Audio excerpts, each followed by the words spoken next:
Hello, welcome to Wednesday, April 22nd. And today we're going to be getting into 2 Samuel 16 through 18. And I was watching ESPN yesterday, and I'm never really amazed anymore hearing how some of these athletes are so prideful in what they've done and how they have accomplished things.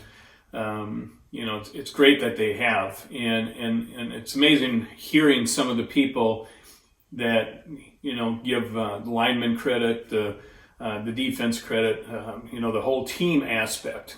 And there's such a contrast between the two, because some of the people, when you're hearing about their pride, you think they're the only ones on the field or on the court. But a lot of times, when you hear other people talk, it's wide open as far as the whole team. You can just visualize, that it's all about everybody rather than one person. And today in our scripture, that's what jumped out at me the most is Absalom, how prideful he is. He even, we read in the past that, when he would cut his hair because it would weigh him down so much, he would actually weigh it and take great pride in how much his hair weighed. He even named a pillar, because he didn't have any sons to pass his name on. He named a pillar in his castle, after himself, and it was called Absalom's Monument. And that's so crazy to me that someone does that. And as soon as I start thinking and judging him, I catch myself, because what I'm doing is kind of the same thing as him. And I think all of us, and we talked about this yesterday, that it's about choices that Absalom made, and it's about choices that we make. I think we're one choice away from being Absalom, to be honest with you. And the only thing that stops us a lot is really being humble before the Lord.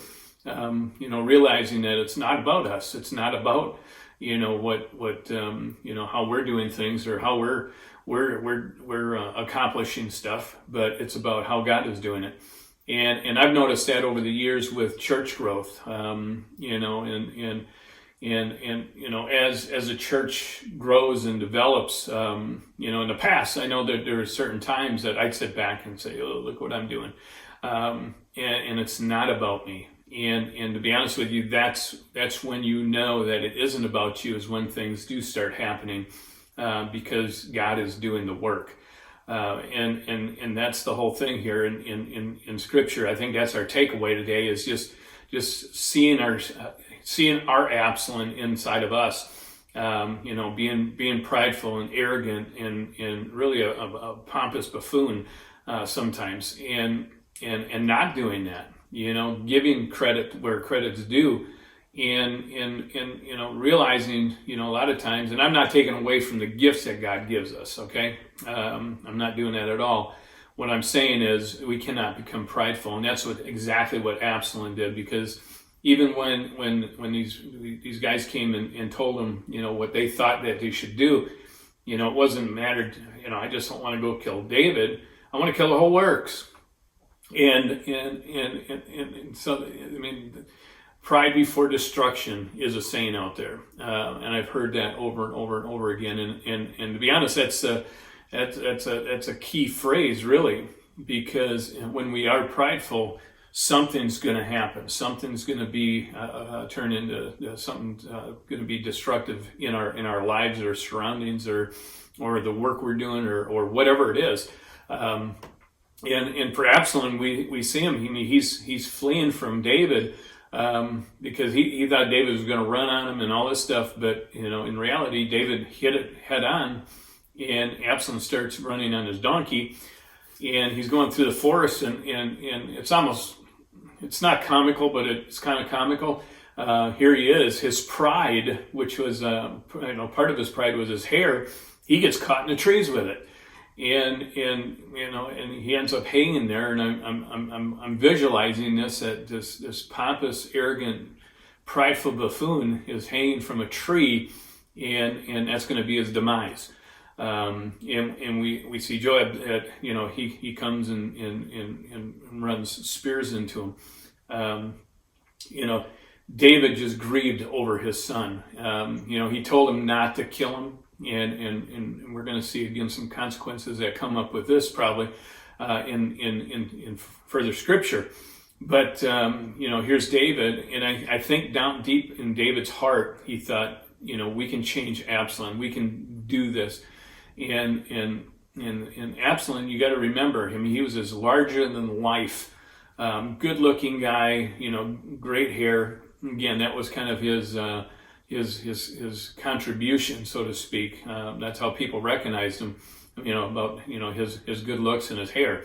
It wasn't that he was a great person and a great leader or anything like that. But it was a lot of pride, and I think David had some hope that pride and those things would change, being his son, and it didn't. And David ends up hearing that his son got killed, and he just wept. It's like, oh, Absalom, why did we get to this point? So, David's heart broke for it. Absalom, he just, again, he fell to the demise of his pride, and really, again, just a great story of drama and action and suspense going on here.